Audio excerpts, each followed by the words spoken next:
قیامت کی چھوٹی نشانیاں حضور اکرم صلی اللہ علیہ وسلم کی فرمائی احادیث میں آئی ہے کہ لوگ خدائی ایمان کو اپنا ملک سمجھنے لگیں اور زکوٰۃ کو ڈانٹ کی طرح سمجھنے لگے اور امانت کو اپنا مال سمجھے اور مرد و بیوی کی تابعداری کرنے لگے اور ماں کی نافرمانی کرے اور باپ کو غیر سمجھے اور دوست کو اپنا سمجھے اور دین کا علم دنیا کمانے کو حاصل کرے اور سرداری اور حکومت ایسوں کو ملے جو سب میں نکمے ہوں اور بذات لالچی اور بدخلق ہوں اور جس کام کے لائق نہ ہو وہ کام اس کے سپرد ہو اور شراب کھلم کھلا پیے جانے لگیں گے اور ناچنے اور گانے والی عورتوں کا رواج ہو جائے گا اور ڈھولک سارنگی طبلہ اور ایسی چیزیں کثرت سے ہو جانے لگیں گی اور پچھلے لوگ امت کے پہلے بزرگوں کو برا بھلا کہنے لگیں گے۔ حضور اکرم صلی اللہ علیہ وسلم فرماتے ہیں کہ ایسے وقت میں ایسے عذاب کے منتظر رہو کہ سرخ آندھی آئے اور بعض لوگ زمین میں دھنس جائے اور آسمان سے پتھر برسے اور صورتیں بدل دی جائے، یعنی آدمی سے سور کتے ہو جائیں۔ بہت سی آفتیں آگے پیچھے جلدی جلدی اس طرح آنے لگیں گی جیسے بہت سے دانے کسی تاغے میں پڑے ہوئے رکھے ہوں اور دھاگا ٹوٹ جائے اور سب دانے اوپر تلے جھٹ کر گرنے لگیں۔ یہ نشانیاں بھی آئی ہیں کہ دین کا علم کم ہو جائے گا اور جھوٹ بولنا ہنر سمجھا جانے لگے گا اور امانت کا خیال دلوں سے جاتا رہے گا اور حیا شرم ہوتی جائے گی اور حیا شرم ختم ہو چلی جائے گی اور سب طرف کافروں کا زور ہو جائے گا اور جھوٹے جھوٹے طریقے نکلنے لگیں گے۔ جب یہ ساری نشانیاں ہو چکی، اس وقت سب ملکوں میں نصارہ لوگوں کی عملداری ہو رہی ہے اور اسی زمانے میں شام کے ملک میں ایک شخص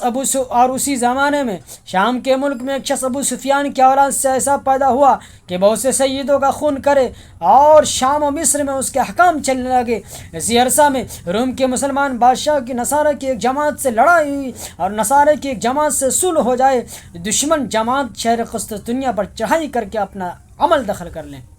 وہ بادشاہ اپنا ملک چھوڑ کر شام کے ملک میں چلا جائے اور نصارہ کی جس جماعت سے صلح اور میل ہو اس جماعت کو اپنے ساتھ شامل کر کے اس دشمن جماعت پر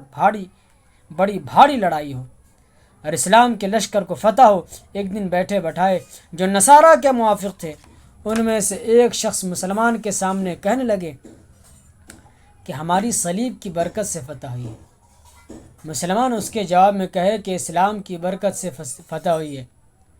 اسی میں بات بڑھ جائے یہاں تک کہ دونوں آدمی اپنے اپنے مذہب والوں کو پکار کر جمع کر لے اور آپس میں لڑائی ہونے لگے۔ اس میں اسلام کا بادشاہ شہید ہو جائے اور شام کے ملک میں بھی نصارہ کا عمل دخل ہو جائے گا اور یہ نصارہ اس دشمن جماعت سے صلح کر لے اور بچے کھچے مسلمان مدینہ کو چلے جائے اور خیبر کے پاس تک نصارہ کی عمل داری ہو جائے۔ اس وقت مسلمانوں کو فکر ہو جائے کہ اس وقت کہ حضرت امام مہدی علیہ السلام کو تلاش کرنی چاہیے تاکہ ان مصیبتوں سے جان چھوٹے۔ اس وقت امام مہدی علیہ السلام مدینہ منورہ میں ہوں گے اور اس ڈر سے کہ کہیں حکومت کے لیے میرے سر نہ ہو، مدینہ منورہ سے مکہ معظمہ کو چلے جائیں گے اور اس زمانے کے ولی جو ابدال کا درجہ رکھتے ہیں سب حضرت امام مہدی کو تلاشتے ہوں گے اور بعض لوگ جھوٹ موٹ میں بھی دعویٰ کرنے لگیں گے کہ میں مہدی ہوں۔ غرض امام مہدی علیہ السلام خانہ کعبہ کا طواف کرتے ہوں گے اور حجر اسود اور مقام ابراہیم کے درمیان میں ہوں گے۔ بعض نیک لوگ تو ان کو پہچان لیں گے اور ان کی زبردستی گھیر گھار ان کو حاکم بنانے کی بیعت کر لیں گے اور اسی بیت میں ایک آواز آسمان سے آئے گی جس کو سب لوگ جتنے وہاں موجود ہوں گے سب سنیں گے۔ وہ آواز یہ ہوگی کہ اللہ تعالیٰ خلیفہ یعنی حاکم بنائے ہوئے امام مہدی علیہ السلام ہے اور حضرت امام مہدی علیہ السلام کے ظہور سے بڑی نشانیاں قیامت کی شروع ہوتی ہے۔ غرض جب آپ کی بیت کا قصہ شروع ہوگا تو مدینہ منورہ میں جو فوج اس مسلمانوں کی ہوں گی وہ مکہ چلی جائیں گی اور ملک شام اور عراق اور یمن کے ابدال اور اولیاء سب آپ کی خدمت میں حاضر ہونے لگیں گے اور بھی عرب کی بہت ساری فوجیں اکٹھی ہو جائیں گی۔ جب یہ خبر مسلمانوں میں مشہور ہوگی تو ایک شخص خراسان سے حضرت امام کی مدد سے واسطے ایک بڑی فوج لے کر چلے گا، جس کے لشکر کے آگے چلنے والے حصہ کے سردار کا نام منصور ہوگا، اور راستے میں بہت سے بددینوں کی صفائی کرتا ہوا چلے گا۔ اور جس شخص کا اوپر ذکر آیا کہ ابو سفیان کی اولاد میں ہوگا اور سیدوں کا دشمن ہوگا، کیونکہ حضرت امام بھی سید ہوں گے، وہ شخص امام علیہ الصلوۃ والسلام سے لڑنے کو ایک فوج بھیجے گا۔ جب یہ فوج مکہ معظمہ اور مدینہ منورہ کے درمیان کے جنگل میں پہنچے گی اور ایک پہاڑ تلے ٹھہرے گی تو سب کے سب زمین میں دھنس جائیں گے، صرف 2 آدمی بچ جائیں گے، جس میں سے ایک تو حضرت امام کو جا کر خبر دے گا اور دوسرا اس سفیانی کو خبر پہنچائے گا، اور نصارہ سب طرف سے فوجیں جمع کریں گے اور مسلمانوں سے لڑنے کے لیے تیاری کریں گے۔ اس لشکر میں اس روز 80 جھنڈے ہوں گے، اور ہر جھنڈے کے ساتھ اس روز 12,000 آدمی ہوں گے۔ تو اس طریقے سے کل 9,60,000 آدمی ہوں گے۔ حضرت امام مکہ معظمہ سے چل کر مدینہ تشریف لائیں گے اور وہاں حضور کے مزار شریف کی زیارت کر کے شام کے ملک کو روانہ ہوں گے، اور شہر دمشق تک پہنچ جائیں گے کہ دوسری طرف سے نصارہ کی فوج مقابلہ میں آ جائے گی۔ حضرت امام کی فوج 3 حصہ میں ہو جائے گی، ایک حصہ تو بھاگ جائے گا، اور ایک حصہ شہید ہو جائے گا، اور ایک حصہ کو فتح حاصل ہوگی۔ اور اس شہادت اور فتح کا قصہ یہ ہوگا کہ حضرت امام انصاری حضرت امام نصارہ سے لڑنے کو لشکر تیار کریں گے، اور بہت سے مسلمان آپس میں قسم کھائیں گے کہ بے فتح کیے ہوئے نہ ہٹیں گے۔ بس سارے آدمی شہید ہو جائیں گے، صرف تھوڑے سے آدمی بچیں گے، جن کو لے کر حضرت امام اپنے لشکر میں چلے آئیں گے۔ اگلے دن پھر اسی طرح کا قصہ ہوگا، قسم کھا کر جائیں گے اور تھوڑے سے بچ کر آ جائیں گے، اور تیسرے دن بھی اسی طرح ہوگا۔ آخر کار چوتھے دن یہ تھوڑے سے آدمی مقابلہ کریں گے، وہ اللہ تعالیٰ فتح دیں گے، اور پھر کافروں کے دماغ میں حوصلہ حکومت کا نہ رہے گا۔ حضرت امام ملک کا بندوبست شروع کریں گے، اور سب طرف فوجیں روانہ کریں گے، اور خود ان سارے کاموں سے نمٹ کر قسطنطنیہ فتح کر لیں گے، اور قسطنطنیہ فتح کرنے کو چلیں گے۔ جب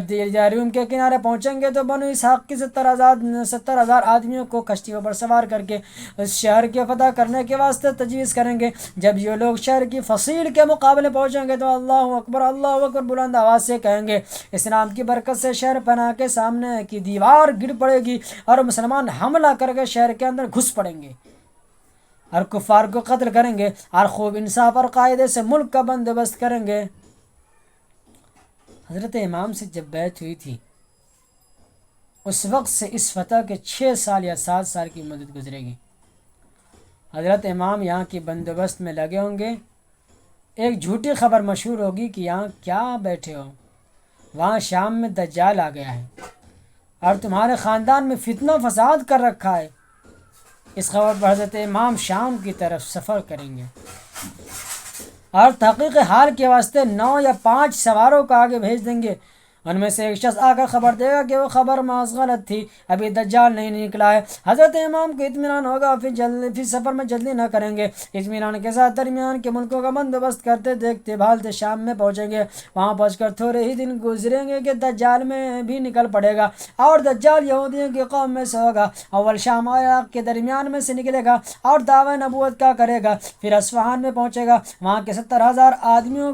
اس کے ساتھ ہو جائیں گے اور خدائی کا دعویٰ شروع کر دے گا۔ اس طرح بہت سے ملکوں پر گزرتا ہوا یمن کی سرحد تک پہنچے گا، اور ہر جگہ سے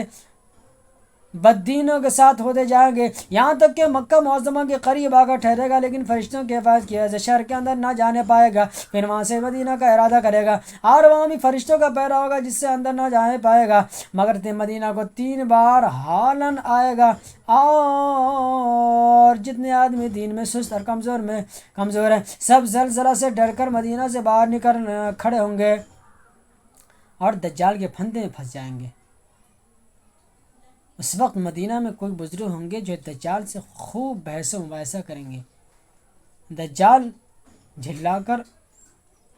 ان کو قتل کر دے گا، اور پھر ان کے جسم کے دونوں ٹکڑے ملا کر کہے گا زندہ ہو جا، وہ زدہ ہو جائیں گے۔ پھر جلا کر پوچھے گا اب تم میرے خدا ہونے کے قائل ہوتے ہو؟ وہ فرمائیں گے کہ اب تو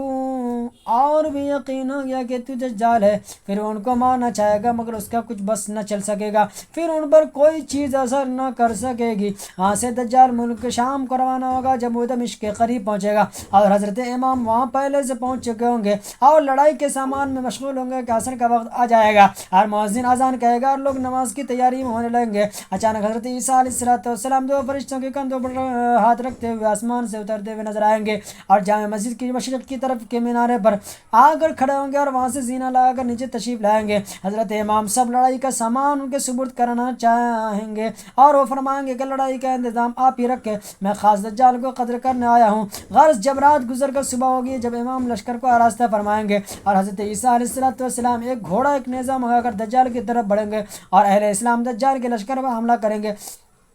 اور بہت سخت لڑائی ہوگی، اور اس وقت حضرت عیسیٰ علیہ السلام کی سانس میں یہ تاثیر ہوگی کہ جہاں تک نگاہ جائے گا وہاں تک سانس پہنچے گی سکے، اور جس کافر کو سانس کی ہوا لگا دیں گے وہ فوراً ہلاک ہو جائے گا۔ دجال حضرت عیسیٰ علیہ السلام کو دیکھ کر بھاگے گا، آپ اس کا پیچھا کریں گے یہاں تک کہ باب لد ایک مقام ہے، وہاں پہنچ کر نیزے سے اس کا کام تمام کر دیں گے اور مسلمان دجال کے لشکروں کو قتل کرنا شروع کر دیں گے۔ پھر حضرت عیسیٰ علیہ السلام شہر و شہر تشریف لے جا کر جتنے لوگوں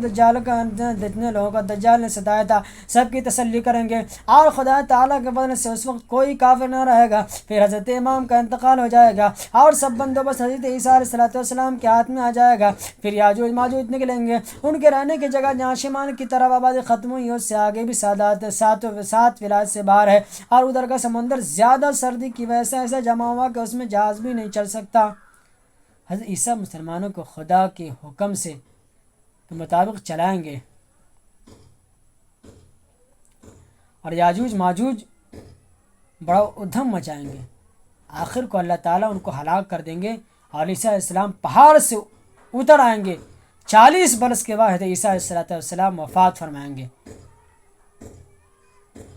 اور ہمارے حضرت محمد صلی اللہ علیہ وسلم کے روضہ میں دفن ہوں گے، اور آپ کی گدی پر ایک شخص ملک یمن کے رہنے والے بیٹھیں گے جن کا نام جہجاج ہوگا